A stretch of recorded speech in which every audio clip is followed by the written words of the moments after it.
바닷속에서 가장 무서운 살인자가 누구인지 아시나요? 상어도 아니고 바다뱀도 아닙니다. 바로 투명하고 아름다운 몸을 가진 자포동물들입니다. 이들은 13,000여 종이 넘는 거대한 가족을 이루며 바다 전체를 지배하고 있습니다. 믿기 힘들겠지만 이들 없이는 바다 생태계 전체가 무너질 수 있다는 사실 알고 계셨나요? 이제 이 신비로운 바다의 지배자들에 대해 본격적으로 파헤쳐 보겠습니다. 자포동물이라는 이름을 들으면 대부분 해파리만 떠올리곤 하죠. 하지만 이는 빙산의 일각에 불과합니다. 산호부터 말미잘, 히드로이드까지 포함하는 이 거대한 생물군은 지구 바다 곳곳에서 생태계의 핵심 축을 담당하고 있거든요. 무엇이 이들을 이토록 특별하게 만드는 걸까요? 첫 번째 비밀은 바로 그들의 몸 구조에 있습니다. 자포동물들은 중심에서 사방으로 뻗어나가는 방사대칭 구조를 갖고 있어요. 마치 꽃잎이 중심에서 펼쳐지는 것처럼 말이죠. 이런 구조 덕분에 어느 방향에서 먹이가 와도 효율적으로 포획할 수 있습니다. 더욱 흥미로운 건 이들의 이중 생활입니다. 같은 종이라도 생애 주기에 따라 완전히 다른 모습으로 살아가거든요. 바닥에 붙어 살면서 입 주변에 촉수를 둥글게 배치한 폴립 형태가 있는가 하면 우산처럼 생긴 몸으로 바다를 자유롭게 헤엄치는 메두사 형태도 있습니다. 해파리의 놀라운 변신 이야기를 들어보세요. 작은 유충이 바다 밑바닥으로 가라앉아 바위에 달라붙으면서 이야기가 시작됩니다. 그곳에서 스키피스토마라는 미니어처 폴립으로 자라나죠. 그런데 시간이 흐르면서 정말 신기한 일이 벌어집니다. 스트로빌레이션이라는 과정을 통해 마치 동전을 차곡차곡 쌓아놓은 듯한 모습으로 변하는 거예요. 그리고 각각의 동전이 하나씩 떨어져 나가면서 우리가 아는 해파리 모습으로 성장하게 됩니다. 더 놀라운 건 일부 종들은 마치 시간을 되돌리는 것처럼 다시 어린 단계로 돌아가서 무한히 자신을 재생시킬 수 있다는 점입니다. 영생불멸의 꿈을 현실로 만든 셈이죠. 특히 베니쿠라게라는 해파리는 스트레스를 받거나 늙으면 다시 폴립 상태로 되돌아가서 새롭게 시작할 수 있어요. 바다에서 만날 수 있는 메두사들의 다양성은 정말 경이롭습니다. 사자갈기 해파리를 예로 들어볼까요? 이 거대한 생물의 촉수는 27m가 넘게 자라나는데 이는 지구상에서 가장 큰 동물인 대왕고래보다도 더 긴 길이입니다. 상상해보세요. 바닷속에서 이런 거대한 촉수들이 우아하게 흘러다니는 모습을 말이에요. 반면 어떤 해파리들은 손톱만큼 작아서 현미경으로만 관찰할 수 있을 정도예요. 이런 크기의 다양성이 자포동물들이 바다의 모든 층위에서 활동할 수 있게 해주는 비결이기도 합니다. 대부분의 해파리들은 플랑크톤의 삶을 살아갑니다. 스스로 헤엄치기보다는 바다의 흐름에 몸을 맡기고 떠다니면서 살죠. 하지만 이런 평화로운 모습에 속으면 안 됩니다. 해파리들은 바다에서 가장 무서운 사냥꾼 중 하나거든요. 그들의 무기는 바로 자포라는 특별한 세포입니다. 자포동물이라는 이름도 여기서 나온 거죠. 이 자포는 정말 정교한 생물학적 무기 시스템입니다. 캡슐 안에 나선형으로 감겨있는 독침이 들어있는데 먹이나 적이 건드리기만 해도 번개처럼 빠르게 튀어나와서 독을 주입합니다. 이런 시스템 덕분에 움직임이 느린 자포동물들도 효과적으로 사냥할 수 있는 거예요. 자포가 발사되는 속도는 정말 놀라워요. 1m초도 안 되는 시간에 독침이 튀어나오는데 이는 총알보다도 빠른 속도입니다. 게다가 한번 발사되면 다시 사용할 수 없어서 새로운 자포를 계속 만들어내야 하죠. 이들의 전략은 기다림의 미학이라고 할 수 있습니다. 적극적으로 먹이를 쫓아다니는 대신 투명한 촉수를 펼쳐놓고 지나가는 먹이들이 스스로 걸려들기를 기다리는 거죠. 마치 보이지 않는 거미줄을 쳐놓고 기다리는 거미와 비슷한 전략입니다. 가장 무서운 예가 바로 포르투갈 전쟁 개미입니다. 이 생물은 사실 하나의 개체가 아니라 4개의 서로 다른 폴립이 협력하여 만든 완벽한 살상 시스템입니다. 맨 위에 있는 기포는 바람을 받는 돛 역할을 하면서 바다 표면에 떠 있고 그 아래로는 50m나 되는 치명적인 촉수들이 늘어져 있어요. 이 촉수들에는 강력한 자포들이 빽빽히 달려 있어서 작은 생물들을 즉사시킬 수 있습니다. 먹이가 걸리면 근육질의 촉수가 그것을 소화를 담당하는 폴립으로 끌어당기고 4번째 폴립은 번식을 담당하죠. 정말 완벽한 분업 시스템이라고 할 수 있습니다. 많은 자포동물들이 이처럼 군체를 이루며 살아갑니다. 바다 곳곳에서 볼 수 있는 관해파리들도 수많은 작은 개체들이 모여서 하나의 큰 생물처럼 행동하는 거예요. 하지만 자포동물 중에서도 가장 중요한 역할을 하는 건 바로 산호입니다. 바다 밑바닥에 정착한 폴립들이 탄산칼슘 골격을 만들어내면서 형성되는 이 단단한 구조물들은 해양 생태계의 아파트 단지 같은 역할을 합니다.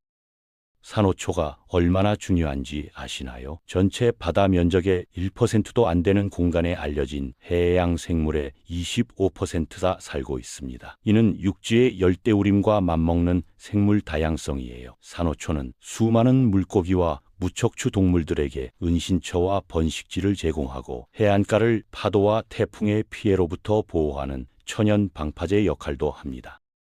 더 나아가 산호들은 지구의 탄소 순환에서도 핵심적인 역할을 담당합니다. 대기 중에 탄소를 흡수해서 자신의 골격에 저장하는 거죠. 산호가 죽은 후에도 이 석회질 구조물은 수천 년 동안 탄소를 가둬두어 지구 온난화를 늦추는 데 기여합니다. 산호의 생존 비결은 바로 조산텔라라는 작은 조류와의 완벽한 파트너십에 있습니다. 이 미세한 식물들이 산호의 조직 속에 살면서 광합성을 통해 당분을 만들어 산호에게 에너지를 공급하죠. 그 대가로 산호는 조류들에게 안전한 보금자리를 제공합니다. 이런 상호부조 관계가 없다면 산호초 전체가 존재할 수 없을 거예요. 자포동물들의 공생관계는 여기서 끝나지 않습니다. 바다에서는 정말 다양하고 흥미로운 협력 관계들을 볼 수 있거든요.